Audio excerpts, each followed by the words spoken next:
Assalamualaikum warahmatullahi wabarakatuh. Teman-teman, sadar gak sih kalau akhir-akhir ini tuh udah mulai banyak orang-orang yang melakukan dosa secara sadar.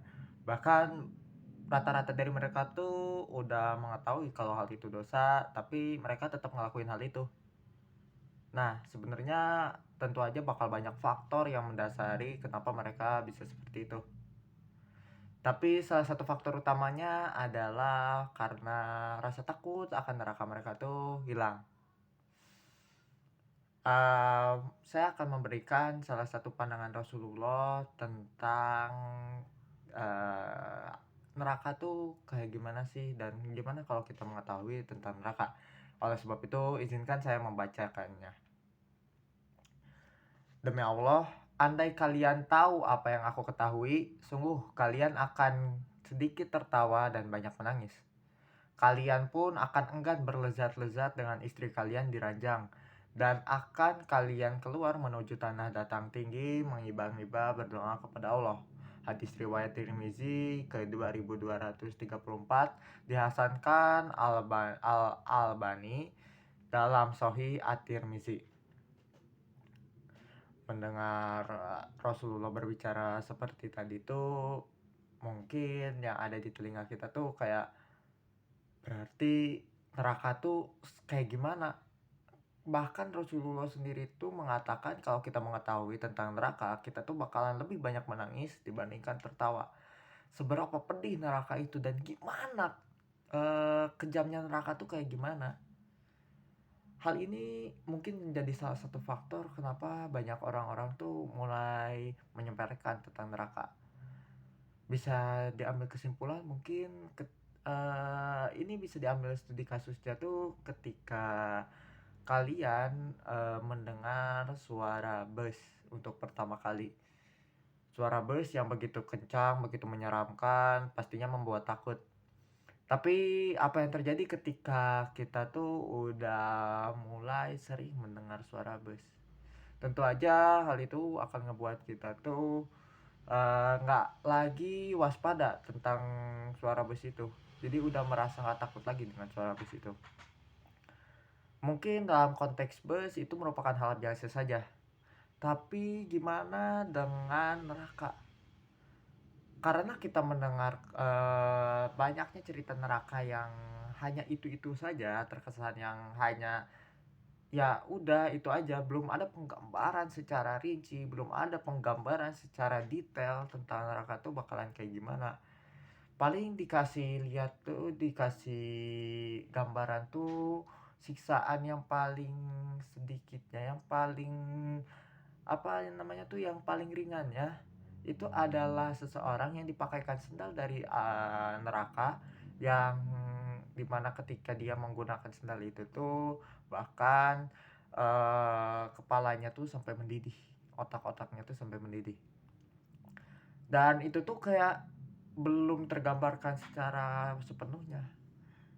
Dan itu merupakan salah satu alasan sebenarnya kenapa sih mereka mulai melakukan dosa tuh secara sadar. Rata-rata dari kita tuh mulai melakukan dosa sedikit demi sedikit.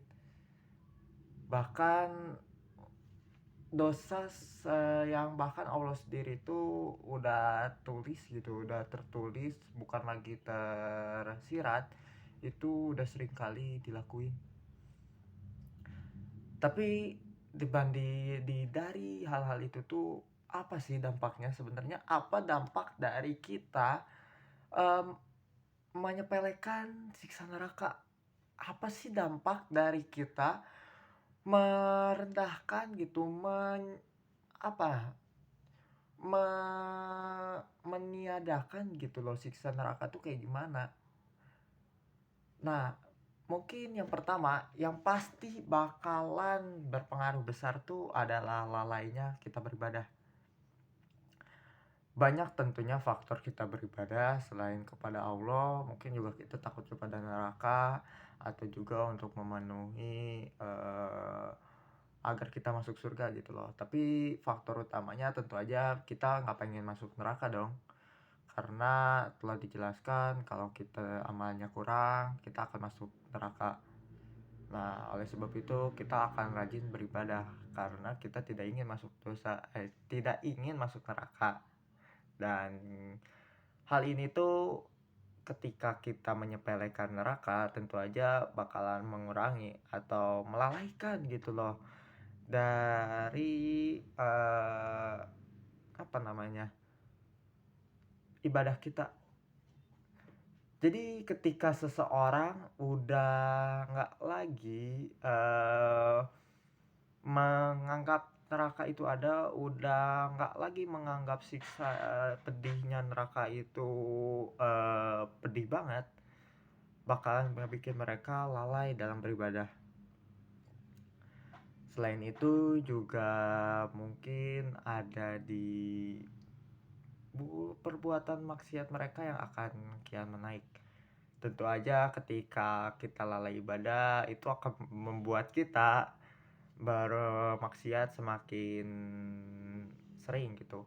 Ketika kita udah lalai dalam menjalankan ibadah-ibadah yang diberikan, bahkan ibadah wajib saja bahkan jarang kerjakan, itu bakalan bikin tingkat maksiat kita tuh bakalan lebih tinggi. Karena otomatis ketika kita kurang beribadah, kita lalai dalam beribadah, kita akan jauh dari agama, dan ketika kita jauh dari agama pasti banyak banget rintangan, banyak banget cobaan yang membuat kita tuh semakin jauh lagi, semakin ditarik lagi, semakin menjauh lagi dari agama. Dan hal ini tuh udah terwujud sekarang. Teman-teman mungkin pernah, atau ya ini udah bukan hal yang aneh lah di kalangan kita, pacaran.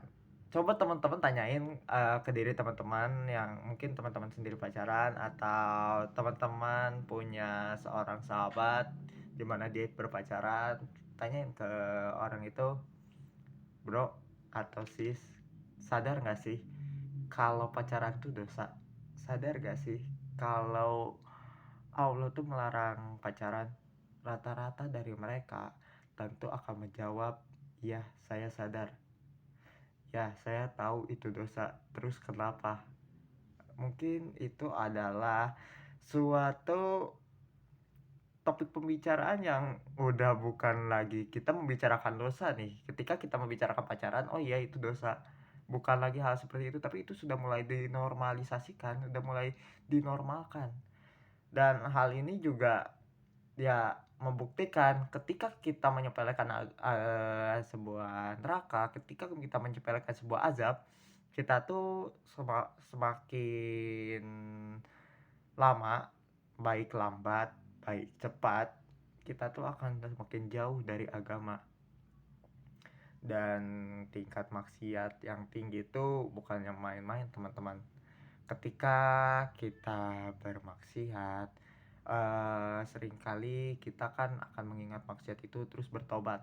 Tapi ketika kita menyepelekan adanya neraka, ketika kita menyepelekan, azab dari Allah, lama-kelamaan, lambat laun, baik itu lambat maupun cepat sebenarnya, kita akan mulai tidak bertobat. Ketika dulu kita melakukan dosa, ketika dulu kita ngomong kancing coplok, kita langsung bertaubat, kita langsung beristighfar, tapi kelamaan, lambat laun pasti akan hilang hal itu. Maksudnya hilang di sini tuh bukan ketika ucapan kancing coploknya hilang, tapi tobat ya. Sikap tobat kita tuh akan hilang karena kita mulai menyepelekan tentang neraka.